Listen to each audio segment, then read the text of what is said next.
今日喺度做咩咧？歡迎大家首先咧就係嚟到呢個真英國慢生活。我係 Uncle Bon。咁就今日嚟呢度邊度咧？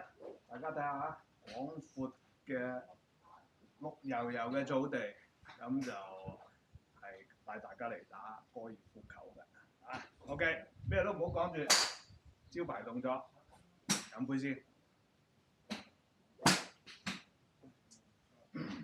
好啦，唔講唔知，我覺得咧就好多嚟到香港嚟到英國嘅朋友咧，都覺得英國好似冇乜嘢，冇乜活動可以做。其實唔係喎，尤其是而家咧天朗氣清，慢慢温度開始和暖啦，咁就其實有好多嘅課外活動可以做嘅。咁今日嚟講下呢個高爾夫球啦，基本上有兩種玩法啦。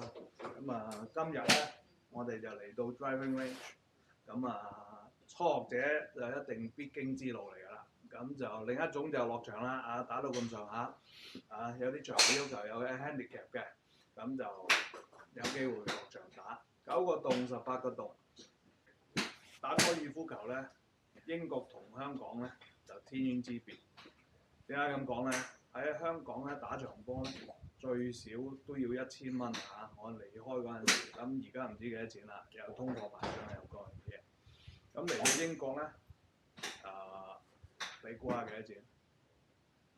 平均成個英國打波咧，由20磅一場波，去到50磅不等，係一個18洞嘅一場波喎。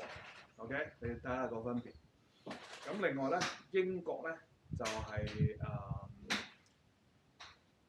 佔咗全世界嘅球場都唔少啊！高爾夫球場，高爾夫球場嘅發源地都係喺英國嘅。咁就大約而家喺英國有2500幾個球場到啦，咁就佔咗全世界嘅高爾夫球場8%。OK， 你話有冇嘢玩？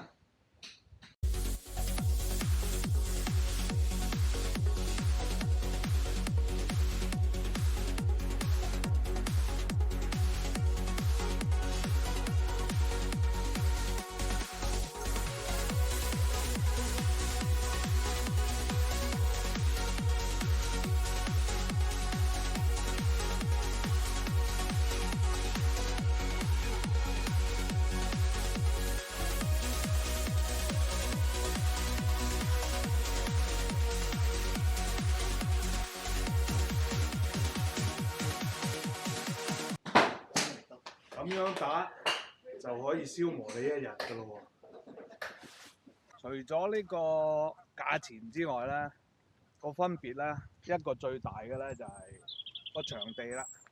個場地咧，你睇睇，哇！driving range 啫喎，呢度幾廣闊無際啊，又有樹係嘛？咁咧同埋咧，你睇睇啲草皮，香港嘅 driving range 咧土皮咧禿頭嘅。即係邊度有綠草如茵，好似咁嘅，心情都靚啲，心情都唔同啦，係嘛？你睇下英國嘅生活就係咁悠閒㗎啦，推住兩個車仔，兩個年紀比我大嘅，或者日日都過嚟打波都唔定。OK， 好啦，今日講到咁多先啦。咁就如果大家中意依類型嘅節目咧，記得喺下邊留言，唔好忘記subscribe、like 同埋分享俾你嘅朋友。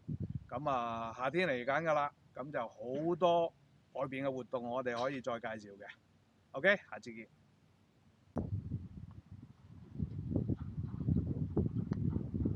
出嚟入喎，耶！